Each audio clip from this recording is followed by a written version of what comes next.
On top of already dynamic environment, we also get a massive layer of disruption with the global pandemic that we're still going through. As we got locked up in our homes, we had to stop many activities we used to do. We turned even more to certain media touchpoints to be able to connect with the outer world. So what I'm sharing here is the results of our global COVID barometer we conducted at Kantar. COVID-19 Barometer became the leading syndicated study on how COVID-19 is influencing consumer behavior, attitudes, and expectations, and it's conducted over 60 markets. One of the impact of COVID lockdowns were that people started to consume more media, especially TV and online channels, right? We're seeing higher TV viewing levels due to greater availability as people practice social distancing and self-isolation. And TV providing trusted information also may have changed slightly the downturn of the medium that has been facing against digital for the recent years, right? People remembered that the TV is amongst the most reliable source of information. Of course, digital channels involvement is also increasing immensely.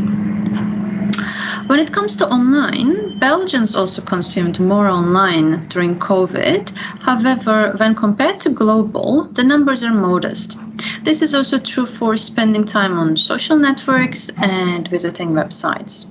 On the other side, Belgians' consumption of more traditional media is like newspapers and radio intensified following COVID.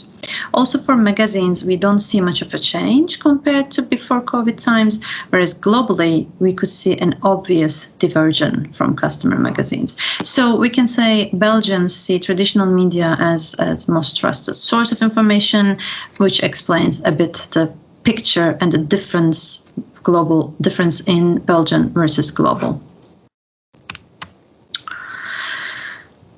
On top of the trust element, people have been forced to think creatively, of course, about how they could continue with their favorite activities, sports or leisure being amongst them.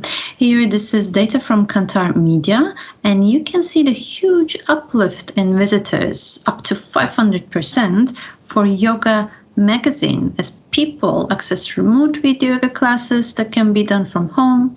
And this is the proof that magazine media are increasingly defined by content rather than platform. Independent from the changing dynamics, relevant content is always appreciated by people.